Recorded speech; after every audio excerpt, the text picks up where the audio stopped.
फरीदा लोड़े दाख बिजोरियां, किकर बीजे जट हंडे ऊन कताए दा, पैधा लोड़े पट। सत्कारयोग सत्संगयोग वाहिगुरू जी का खालसा, वाहिगुरू जी की फतेह। फरीद जी इस श्लोक में फरमा रहे हैं कि हे जट रूपी मनुख, तू बो रहा है कीकर, बबूल बबूल की बुआई करता है और लोड़ीदा है, चाहता है कि तुझे दाख की प्राप्ति हो। दाख अर्थात अंगूर, और दाख भी कैसे? बिजौरियाँ। सत्संगियों, पाकिस्तान अफ़गानिस्तान के सीमा पर एक क्षेत्र आता है जहाँ छोटे अंगूर पैदा होते हैं जो बहुत मीठे और रसीले होते हैं। उन्हें बिजौरियाँ कहा जाता है। उसी का जिक्र फरीद जी कर रहे हैं। फरीदा लोड़े दाख बिजौरियाँ, कीकर बीजे पट। फरीदा लोड़े दाख बिजौरियाँ, कीकर बीजे जट। हे जट रूपी मनुख, हे किसान रूपी मनुख, तू बोता तो कीकर है, बबूल है, लेकिन प्राप्ति की आस करता है अंगूरों की, दाख की। दाख अंगूर को कहते हैं। ये तो उसी प्रकार है जैसे हंडे ऊन कताए दा, पैधा लोड़े पट। तू कातता तो ऊन है, लेकिन रेशमी वस्त्र पहनने की आकांक्षा रखता है। ऊन कताएदा, हंडे, हंडे अर्थात करना, हंडे ऊन कताएदा, ऊन कात रहा है, लेकिन आकांक्षा करता है, इच्छा रखता है ऊनी वस्त्र पहनने की। पट्ट कहते हैं रेशमी वस्त्र को। सत्संगियों, दक्षिण भारत में भी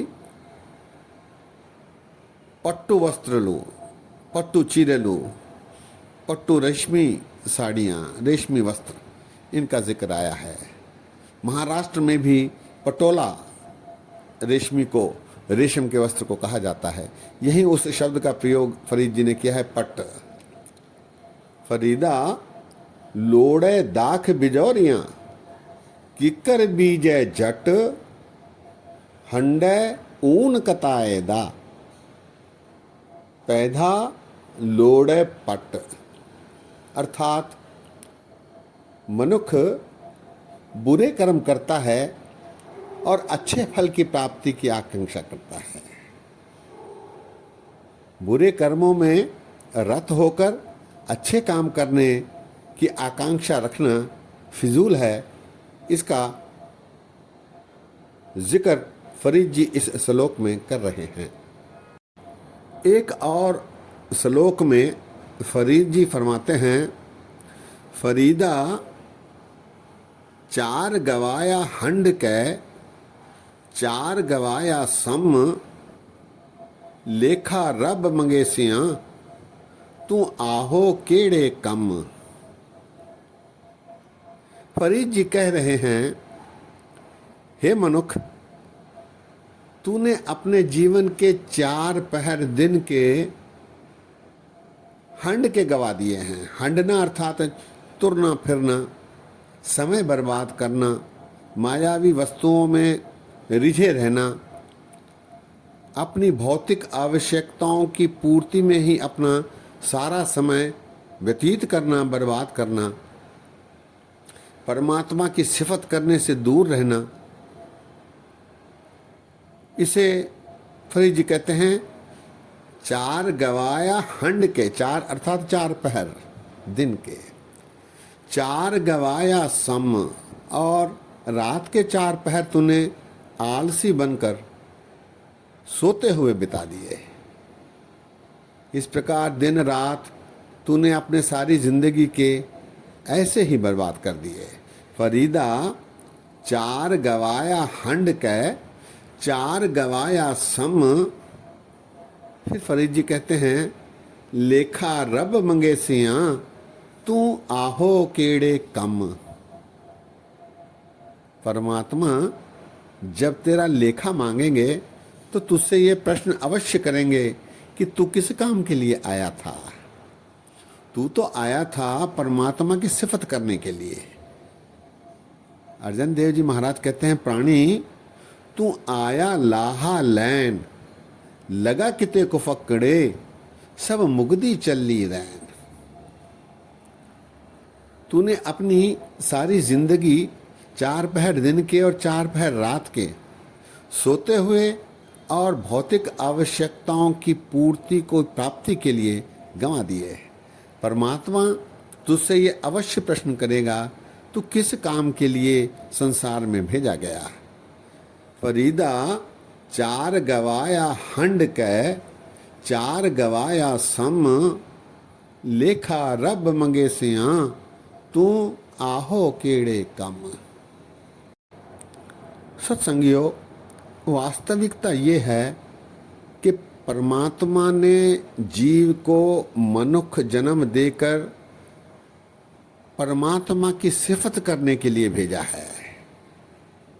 मनुष्य का ध्येय परमात्मा की खुशियां प्राप्त करना है, और ऐसा करने के लिए परमात्मा ने गुरु के माध्यम से परमात्मा की कृपा प्राप्ति के मार्ग दर्शाए हैं। मनुष्य ऐसा करने से वंचित हो गया है, वो इसे भूल गया है। महाराज कहते हैं, गुरु अर्जन देव जी सुखमनी में फरमाते हैं, जो जल में जल आए खटाना, त्यों ज्योति संग ज्योत समाना, मिट गए गवन पाए विश्राम, नानक प्रभु के सद कुर्बान। मनुष्य इस संसार में लहर के समान आता है, लहरों के समान आता जाता रहता है, और फिर उसकी परिणति होती है फिर वापस जाने की, उस ज्योति में मिलने की जिससे वो विलग हुआ है, अलग हुआ है। ज्यों जल में जल आए खटाना, त्यों ज्योति संग ज्योत समाना। उसकी परिणति होती है, फिर वो उस ज्योति में विलीन होता है जिससे वो अलग हुआ है। इससे परिणाम क्या होता है? मिट गए गवन पाए विश्राम, फिर ये आवागमन उसका मिट जाता है। इसीलिए जीव तब नानक प्रभु कै सद कुर्बान, उस पर कुर्बान जाता है कि प्रभु ने कृपा करके उसे अपनी ज्योति में मिला लिया है। ये सारा खेल है। मौला खेल करे सब आपे, एक कढ़े एक लहर भी आपे, ज्यों नचाए त्यों त्यों नचन, सिर सिर किरत विहान्या। परमात्मा का एक खेल जिसे समझ में आता है, फिर वो परमात्मा से जुड़ जाता है और उस ज्योति में मिलने के लिए अग्रसर होता है जिससे वो अलग हुआ है। एक और श्लोक में फरीद जी फरमा रहे हैं, रूखी सूखी खाए कै, ठंडा पानी पी, फरीदा देख पराई चोपड़ी, ना तरसाए जी। सत्संगियों, आज के परिवेश में ये श्लोक मनुष्य के जीवन पर सटीक बैठता है। इस घोर कलयुग में मनुष्य हमेशा रीस करने की कोशिश कर रहा है। उसके पास कार है, मेरे पास नहीं। उसके पास बंगला है, मेरे पास नहीं। उसके पास सोना है, मेरे पास नहीं। उसके पास सुविधाएं हैं, मेरे पास नहीं। यही देखकर चिंतित रहता है, व्यथित रहता है, परेशान रहता है और प्राप्ति के लिए अपना जीवन बर्बाद करता है। फरीद जी सलाह देते हैं, रूखी सूखी खाए कै ठंडा पानी पी, फरीदा देख पराई चोपड़ी ना तरसाए जी। दूसरों को अधिक सुविधाएं प्राप्त हो रही हैं, इससे मन को तरसना नहीं चाहिए, फिक्र नहीं करनी चाहिए, क्योंकि संसार में परमात्मा ने आसन लोय लोय भंडार, जो किछ पाया सो एका बार। परमात्मा ने सबके झोली में जितना देना है वो दे दिया है एक ही बार में, और फिर उसे उसका निरीक्षण भी परमात्मा करता है। कर कर वेख है सृजनहार। सृजनहार अर्थात परमात्मा, वो देख रहा है। वो क्या है? नानक सचे की साची कार। उस सच्चे की सच्ची कार है जिसे हमें पूर्णतः स्वीकारना चाहिए। रूखी सूखी खाए कै ठंडा पानी पी, फरीदा देख पराई चौपड़ी ना तरसाए जी। सत्कारयोग सत्संगियों, दास ने पिछली बार भी आप जी के चरणों में बेनती की थी कि फरीद के जो श्लोक हैं वो जीवन के अत्यंत समीप प्रतीत होते हैं।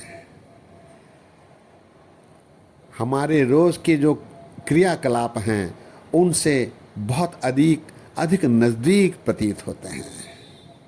इसीलिए ये मन पर अत्यधिक प्रभाव भी डालते हैं। भले ही उनमें कुछ क्लिष्ट शब्द आते हों, जैसे बिजौरियाँ हैं, पट्ट हैं, किक्कर हैं, इन शब्दों का आजकल यहाँ प्रयोग नहीं, इसीलिए ये हमें अनजाने शब्द लग सकते हैं, लेकिन शब्द के अर्थ मालूम होने के बाद फिर ये बहुत अधिक प्रभाव हमारे मन पर डालते हैं। रुखी सुखी खाए कै ठंडा पानी पी, फरीदा देख पराई चौपड़ी ना तरसाए जी। एक और श्लोक में फरीद जी कहते हैं, फरीदा मैं जानिया दुख मुझको, दुख सब आया जग, ऊंचे चढ़ के देखिया ता घर घर एहा अग। फरीदा मैं जानिया दुख मुझको, दुख सब आया जग, ऊंचे चढ़ के वेखिया ता घर घर एहा अग। फरीद जी कहते हैं, मैं ये समझता रहा कि मैं ही सबसे संसार में अत्यधिक दुखी हूं, मुझे ही सारे कष्ट झेलने पड़ रहे हैं, लेकिन ये सच्चाई नहीं। दुख तो सारे जग में, सारे विश्व में, सारे ब्रह्मांड में समाया हुआ है, क्योंकि जब मैंने अपने से हट के ऊंचा चढ़ के देखा तो सारा संसार ही मुझे दुखी नजर आ रहा है। बाली रोवे ना है भतार, नानक दुखिया सब संसार। गुरु नानक देव जी महाराज भी यही फरमाते हैं, सारा संसार दुखी है। फरीदा मैं जानिया दुख मुझको, दुख सब आया जग, सारे जग में समाया हुआ है। ऊंचे चढ़ के वेखिया ता घर घर एहा आग। ये दुख रूपी आग हर घर में लगी हुई है। दुख केवल मुझे नहीं बल्कि सारे संसार में दुख व्याप्त है। फरीदा मैं जानिया दुख मुझको, दुख सब आया जग, ऊंचे चढ़ के वेखिया ता घर घर एहा आग। सत्संगियों, आज ही विश्राम है। बोलते समय गलतियां हुई हैं, दास को अनजान जानकर क्षमा बख्शो। इतने वचन परवान करो। फतेह सांझी करो। वाह गुरु जी का खालसा, वाह गुरु जी की फतेह।